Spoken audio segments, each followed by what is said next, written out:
তো আজি আমি পঢ়িম আমাৰ চাৰিফালৰ পদাৰ্থবোৰ বিশুদ্ধনে ক্লাছ 9ৰ ছেকেণ্ড চেপ্টাৰটোৰ প্ৰশ্নাৱলী 1 and 2 চ' মানে কি আৰু ইয়াৰ ফাৰ্ষ্ট চেপ্টাৰটো যদি চোৱা নাই প্লেলিষ্টৰ লিংক দিয়া আছে ফাৰ্ষ্ট চেপ্টাৰটোৰ তোমালোকে ডেছক্ৰিপশ্যন বক্সত গৈ পিনি লিংকটো দি পিনি ভিডিঅ'কেইটা চাই ল'বা হৈ গ'ল তো ফাৰ্ষ্ট কুৱেশ্যনটো হৈছে পদাৰ্থ বুলিলে কি বুজা পদাৰ্থ কি হয় পদাৰ্থ এটা দ্ৰৱ বা বস্তুৰ বিশুদ্ধ ৰূপক পদাৰ্থ বুলি কোৱা হয় পদাৰ্থ বিশুদ্ধ হ'ব লাগিব সদায় যিকোনো বস্তু এটা যদি বিশুদ্ধ হয় সেই পদাৰ্থটোক আমি সেই বস্তুটোকে আমি দ্ৰৱ বা বস্তুটো কি বুলি কওঁ পদাৰ্থ বুলি কওঁ হৈ গ'ল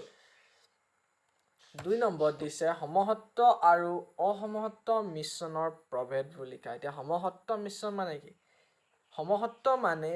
আমি এখিনি বস্তু আছে আৰু সেই বস্তুটোত যদি আমি আৰু বেলেগখিনি বস্তু মিক্স কৰোঁ একদম সমান হৈ যাব লাগিব আমি দুইখিনিৰ মাজত একো প্ৰভেদ থাকিব নালাগিব সেই তাকে সমান সমহত্ব মিশ্ৰণ বুলি কোৱা হৈ গ'ল আৰু অসমহত্ব মানে কি যদি সমান নেদেখোঁ বোলে দুইখিনি বেলেগ বেলেগ হৈ আছে যেনেকৈ পানী আৰু যদি আমি তেল মিক্স কৰি দিওঁ হৈ গ'ল তেলখিনি ওপৰত উপঙি থাকিব পানীখিনি এক্সট্ৰাকৈ থাকিব সেইটো সমহত্ব মিশ্ৰণ নহয় মানে সমানভাৱে মিশ্ৰিত হৈ গ'ল নি নহ'ল নহয় তেলখিনি ওপৰত থাকি যাব পানীখিনি তলত থাকি যাব হৈ গ'ল সেইটো অসমহত্ব মিশ্ৰণ বুলি কৈছে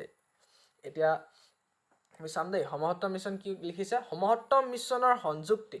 ইয়াৰ সকলো অংশতে সমান হয় সমহত্ব মিশ্ৰণৰ সংযুক্তি ইয়াৰ সকলো অংশতে সমান হয় যেনেকৈ এতিয়া আমি ভাবিব পাৰোঁ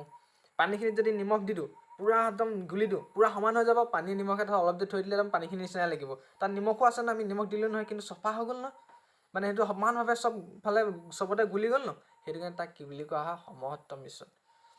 আৰু মই ক'লোৱে অসমহত্ব মিশ্ৰণ মানে কি আৰু তাৰ উদাহৰণটো দিলোৱে যোনটো সমান তাৰ কি আছিলে সংযুক্তি সকলো অংশতে সমান নহয় তাকে অসমহত্ব মিশ্ৰণ বুলি কোৱা হয় তো অসমহত্ব মিশ্ৰণৰ উদাহৰণ লিখিবলৈ হ'লে লিখি দিবা যে পানীত তেল হৈ গ'ল যেতিয়া পানীত আমি তেল দি দিম পানীখিনি এক্সট্ৰা হৈ থাকিব আৰু তেলখিনিও এক্সট্ৰা হৈ যাব হৈ গ'ল সেইটো কাৰণে হৈছে সেইটো অসমহত্ব মিশ্ৰণ আৰু সমহত্ব মিশ্ৰণ সাধাৰণতে স্বচ্ছ মানে কি সমহত্ব মিশ্ৰণত আমি কোনোবা এফালে চালোঁ আমি মানে এইপাৰ পৰা সিপাৰ দেখিম কিন্তু অসমহত্ব মিশ্ৰণত আমি নেদেখোঁ হৈ গ'ল ই অস্বচ্ছ প্ৰশ্নাৱলী 1 ইমানতে শেষ হৈছে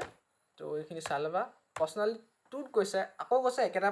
একেটাকে দিছে উদাহৰণ দি সমহত্ব আৰু অসমহত্ব মিশ্ৰণৰ পাৰ্থক্য লিখা উদাহৰণকেইটা মই এতিয়া কৈ দিলোঁ সেইকেইটাই লিখিব পাৰা তাৰপিছতে সমহত্ব আৰু অসমহত্ব আগৰ কুৱেশ্যনটো ছেইম হয় ইয়াত খালি উদাহৰণ দি পিনি ক'বলৈ কৈছিলে তাত উদাহৰণ নিদিয়াকৈ ক'বলৈ কৈছিলে উদাহৰণ দিলে ভাল এনেও নম্বৰ পাবা উদাহৰণ দিলে বেছিকৈ পায় নম্বৰ এনেও বেছিকৈ দিয়ে হৈ গ'ল তো 2 নম্বৰত যোৱা আগতে মানে 2 নম্বৰ প্ৰশ্নাৱলী 2ৰ 2 নম্বৰলৈ যোৱাৰ আগতে অকণমান বস্তু এটা বুজি লওঁ হৈ গ'ল কিন্তু দ্ৰৱণ মানে কি দ্ৰৱণ মানে এনেকুৱা এটা দ্ৰৱ আমি এইখিনি বস্তু এইখিনি বস্তুখিনি আছে তাত আমি বেলেগখিনি বস্তু মিক্স কৰিলোঁ মিক্স কৰাৰ পিছত সেইখিনি অলপ দেৰি পিছত থৈ দিলোঁ অলপ দেৰি পিছত এইখিনি বস্তু নিচিনা লাগিছে মানে দুইখিনিৰ মাজত আমি পাৰ্থক্য দেখা পোৱা নাই মানে হৈ গ'ল সেইখিনি দ্ৰৱণ বুলি কয় যেনে মই কৈছিলোঁ পানীত নিমখ দিয়া হৈ গ'ল সেইখিনিৰ মাজত আমি পিছত পাৰ্থক্য দেখা নাপাওঁ হৈ গ'ল কিন্তু প্ৰলম্বন কি প্ৰলম্বন মানে কি হয়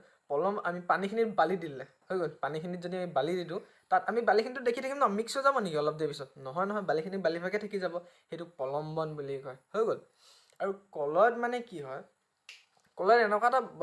মানে পানীখিনিত যদি আমি এনেকুৱা এটা বস্তু মিলাম যিটো বস্তু মানে আমি চকুৱে নেদেখোঁ কিন্তু তাত আছে সেইখিনি বস্তু হৈ গ'ল এনেকুৱা এটা বস্তু মিলাম হৈ গ'ল কিন্তু তাত পদাৰ্থখিনি আছে হৈ গ'ল এতিয়া চাম দেই এটা দ্ৰৱণৰ মাজেদি যদি আমি টৰ্চ লাইটটো মাৰি পঠিয়াওঁ ন টৰ্চ লাইটে যদি মাৰি পঠিয়াওঁ তাৰ সেই ইয়াত মই চিত্ৰত দেখুৱাই আছে চোৱা এই ইয়াত কি লিখিছোঁ যে অ'কে এইয়া চোৱা আমি দ্ৰৱণৰ মাজেদি চোৱা টৰ্চ লাইট এটা মাৰি পঠিয়ালোঁ কিন্তু ইয়াত পাথটো দেখিছোঁ জানো মানে আমি টৰ্চ লাইটটো কোনটো ফালে গৈছে দ্ৰৱণৰ মাজেদি দেখিছোঁ জানো কিন্তু কলয়দত আমি দেখি গ'লো নহয় পাথটো কেনেকৈ গৈছে কোনফালে গৈছে কেলৈ দেখিছোঁ বাৰু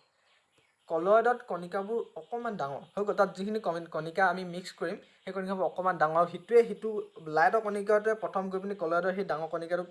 এই লাইটটোৱে গৈ পিনি খুন্দা মাৰিব আৰু খুন্দা মাৰি পিনি সিটোক খুন্দা মাৰিব সেইটো কাৰণে আমি কি কলয়দৰ মাজেদি যদি টৰ্চ লাইটটো পাৰ কৰি দিওঁ ন সেইটো কাৰণে আমি কি টৰ্চ লাইটটো কোনফালে পোহৰটো কেনেকৈ গৈছে আমি ধৰিব পাৰোঁ হৈ গ'ল আৰু প্ৰলম্বন মানে কি প্ৰলম্বন কি গৈছিলোঁ আমি ডাইৰেক্ট খালী চকুৰে দেখি থাকোঁ প্ৰলম্বনত কি হয় যে যদি আমি পানীখিনিত যদি আমি কি কৰোঁ বালি চালি মিক্স কৰি দিওঁ বালিখিনিটো ডাইৰেক্ট দেখিয়ে থাকিম হৈ গ'ল প্ৰলম্বনৰ মাজে যদি সেইটো কাৰণে আমি ডাইৰেক্ট টৰ্চ লাইটটো পাৰ আমি গমেই পাওঁ মানে টৰ্চ লাইটটো কোনফালে গৈছে পোহৰটো হৈ গ'ল এতিয়া চাওঁ এতিয়া 2 নম্বৰ প্ৰশ্নটো কি কৈছে কলয়ত দ্ৰৱণ আৰু প্ৰলম্বনৰ মাজত প্ৰভেদবোৰ কি হৈ গ'ল কলয়ত কি কৈছিলোঁ অসমহত্তম মিশ্ৰণ সমানভাৱে কলয়ত থাকে জানো নাথাকে দ্ৰৱণ কি হয় সমানভাৱে হয় একদম চবফালে মিক্স কৰি দিয়াৰ পিছত চব একদম স্বচ্ছ হৈ যায় সেইটো কাৰণে সমহত্তম মিশ্ৰণ লিখিছোঁ প্ৰলম্বন কি প্ৰলম্বন এটা অসমহত্তম মিশ্ৰণ মই কৈছিলোঁ প্ৰলম্বন মানে কি এইটো চব প্ৰলম্বনৰ কি আছে প্ৰলম্বন মানে কি আছিলে যেতিয়া পানীৰ তাত যদি আমি কি কৰোঁ বালি চালি মিক্স কৰি দিওঁ সেইটো বালিখিনিটো আমি ডাইৰেক্ট দেখিয়ে থাকিম সেইটো সমহত্তম মিশ্ৰণ হয় জানো নহয় মানে সমানভাৱে একদম মিশ্ৰিত হৈ যায় নেকি নিমখ পানীখিনি নিচিনাকৈ নহয় সেইটো কাৰণে প্ৰলম্বন এটা অসমহত্তম মিশ্ৰণ হৈ গ'ল 2 নম্বৰ আছে কণিকাবোৰৰ দ্ৰৱণৰ কিছু কণিকাবোৰ এই কলয়ৰ যোনটো কণিকা সেইবোৰ দ্ৰৱণৰ কণিকাতকৈ অকণমান ডাঙৰ হৈ গ'ল অবভিয়াছলি ডাঙৰ সেইটো কাৰণে কলয়তে কি কৰে কলয়ৰ মাজেদি যদি আমি টৰ্চ লাইটটো পোহৰ কৰোঁ ই টৰ্চ লাইটৰ যোনটো ফালে গৈছে টৰ্চ লাইটৰ পোহৰটো সেইটো আমি দেখা পাওঁ হৈ গ'ল তাৰপিছত প্ৰলম্বন কি কৈছে কণিকাবোৰ খালী চকুৰে দেখা পোৱা যায় প্ৰলম্বনৰ কণিকাবোৰ ইমানেই ডাঙৰ হয় আমি ডাইৰেক্ট খালী চকুৰে দেখা পাওঁ হৈ গ'ল তাৰপিছত ডবৰ মাজেদি যোৱা পোহৰ বিচ্ছুৰিত হয় মানে কি সেই কলয়ৰ মাজেদি যদি আমি এই টৰ্চ লাইটটো মাৰি দিওঁ পোহৰটো আমি গম পাওঁ ন কোনফালে গৈছে কিন্তু দ্ৰৱত দৃশ্যমান নহয় হৈ গ'ল দৃশ্যমান নহয় হ'ব লাগিছিলে অ'কে দৃশ্যমান নহয় হৈ গ'ল আৰু পোহৰ বিচ্ছুৰণ ঘটাব পাৰি ইটো পোহৰ বিচ্ছুৰণ ঘটাব পাৰি প্ৰলম্বনে কাৰণ তাততো পুৰা হেৰি থাকে কি আছে কণিকাবোৰ পুৰা ধুনীয়াছে থাকে এইটো প্ৰলম্বন চোৱা এই প্ৰলম্বত দেখিছে ন টৰ্চ লাইটটো পোহৰ একদম ধুনীয়াছে পাৰ কৰি পঠিয়াইছে কণিকাবোৰ বহুত ডাঙৰ ডাঙৰ কাৰণে সেইটো ৰিফ্লেকশ্যন কৰি পিনি একদম পোহৰটো ধুনীয়াছে পাৰ কৰি পঠিয়াইছে হৈ গ'ল এইটো কুৱেশ্যন টান দেই এইটো অকণ মেথছৰ কুৱেশ্যন হয় চোৱা কৈছে যে 100 ml পানীত হৈ গ'ল মানে 100 ml পানী ল'লোঁ এটা বিকাৰত তাক কৈছে যে আমি ছ'ডিয়াম ক্লৰাইড দি দিলোঁ কিমান গ্ৰাম ছ'ডিয়াম ক্লৰাইড দিছোঁ 36 গ্ৰাম হৈ গ'ল 36 গ্ৰাম আমি ছ'ডিয়াম ক্লৰাইড দিলোঁ ছ'ডিয়াম ক্লৰাইডৰ আনটো নাম নিমখ হৈ গ'ল আমি কি কৰিলোঁ বিকাৰটোত আমি পানী ল'লোঁ 100 ml হৈ গ'ল 100 ml মানে তুমি 100 গ্ৰাম বুলি ক'ব পৰা হৈ গ'ল 100 ml সেই 100 ml কি কৰিলোঁ আমি নিমখ মিক্স কৰি দিলোঁ ছ'ডিয়াম ক্লৰাইড মিক্স কৰিলোঁ কিমান 36 গ্ৰাম এতিয়া সেই দ্ৰৱণটো যিটো দ্ৰৱণ হ'ল দুইখিনি মিক্স কৰিলে সেইখিনিক দ্ৰৱণ বুলি কোৱা হয় মিক্স হোৱাখিনি কি বুলি কোৱা হয় দ্ৰৱণ আৰু সেই দ্ৰৱটোৰ গ্ৰাহতা সুধিছে হৈ গ'ল গ্ৰাহতা কিমান সেইটো সুধিছে হৈ গ'ল এতিয়া কেনেকৈ উলিয়ায় দ্ৰৱৰ গ্ৰাহতা কেনেকৈ উলিয়ায় প্ৰথমতে সেইটো চাই ল'ম এইটো দ্ৰৱৰ গ্ৰাহতা কেনেকৈ উলিয়ায় এইটো চোৱা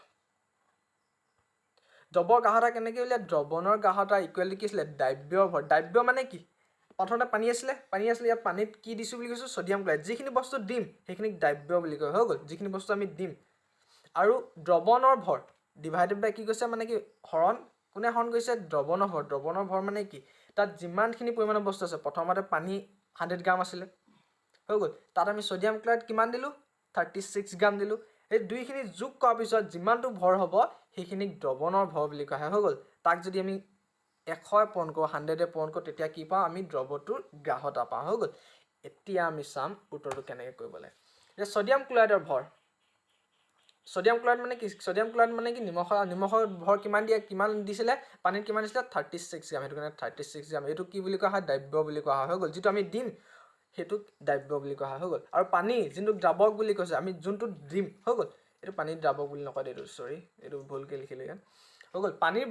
ভৰ কিমান দিয়া আছিলে ইমান ml 100 ml কিন্তু আমি তাক 100 গ্ৰাম বুলি লিখিব পাৰোঁ হৈ গ'ল এতিয়া গোটেই দ্ৰৱটোৰ ভৰ কি হ'ল দিয়াৰ পিছত প্ৰথমতে কি আছিলে দ্ৰাৱৰ ভৰ প্লাছ দ্ৰাৱকৰ ভৰ দ্ৰাৱক কিমান আছিলে দ্ৰাৱক 36 গ্ৰাম আমি দ্ৰাৱক মানে কি ছ'ডিয়াম ক্লৰাইড আমি দিছিলোঁ তাৰপিছত দ্ৰাৱক মানে কি যিটোত আমি বস্তুটো দিম হৈ গ'ল সেইটো দ্ৰাৱক আৰু দ্ৰাৱক মানে কি আছিলে পানীখিনি কিমান গ্ৰাম আছিলে 100 গ্ৰাম আৰু দুইখিনি যোগ কৰিলে কি হ'ল 136 গ্ৰাম হ'ল হৈ গ'ল এতিয়া ওলাই গ'ল দ্ৰৱ ভৰটো ওলালে দ্ৰৱৰ ভৰ মানে কি দ্ৰৱণৰ ভৰ মানে দ্ৰাৱণৰ ভৰ হৈ গ'ল দ্ৰৱণৰ ভৰ কিমান 36 গ্ৰাম এইটো পাই গ'লোঁ আমি দ্ৰাব্য ভৰ মানে আমি কিমান গ্ৰাম দিছিলোঁ কিমান গ্ৰাম সেই সলিউশ্যনটোত দিছিলোঁ হৈ গ'ল কিমান গ্ৰাম দিছিলোঁ 36 গ্ৰাম চব ওলালে এতিয়া দ্ৰৱণৰ গ্ৰাহতা আমি উলিয়াই দিছোঁ চোৱা এইটো দ্ৰৱণৰ গ্ৰাহতা ইকুৱেল টু কিমান হ'ল দ্ৰৱণৰ গ্ৰাহতা ইকুৱেল টু দ্ৰাব্য ভৰ 36 দিছিলোঁ 36 গ্ৰাম আমি NaCl দিছিলোঁ মানে ছ'ডিয়াম ক্লৰাইড দিছিলোঁ 36 লিখিলোঁ দ্ৰৱণৰ ভৰ গোটেই মিক্সাৰটোত কিমান ভৰ হৈ গ'ল মিক্সিং কৰাৰ পিছত পানী আৰু আমাৰ ছ'ডিয়াম ক্লৰাইড কিমান হ'ল 136 হ'ল আৰু তাক আমি কিহে পূৰণ কৰিব লাগিব 100ৰে পূৰণ কৰিলোঁ কিমান ওলালে 26.47% হৈ গ'ল এইটোৱে হৈছে এই কুৱেশ্যনটো আনচাৰ হয় কুৱেশ্যনটো অকণমান টান হয় ধুনীয়াছে চাবা আকৌ এবাৰ তো bye bye like share comment subscribe চব কৰিবা আৰু তোমালোকৰ লগৰলৈ শ্বেয়াৰ কৰি দিবা এণ্ড বাই বাই আমি ইয়াৰ পিছৰ প্ৰশ্নাৱলীকেইটা আমি নেক্সট ডে কৰিম এণ্ড বাই বাই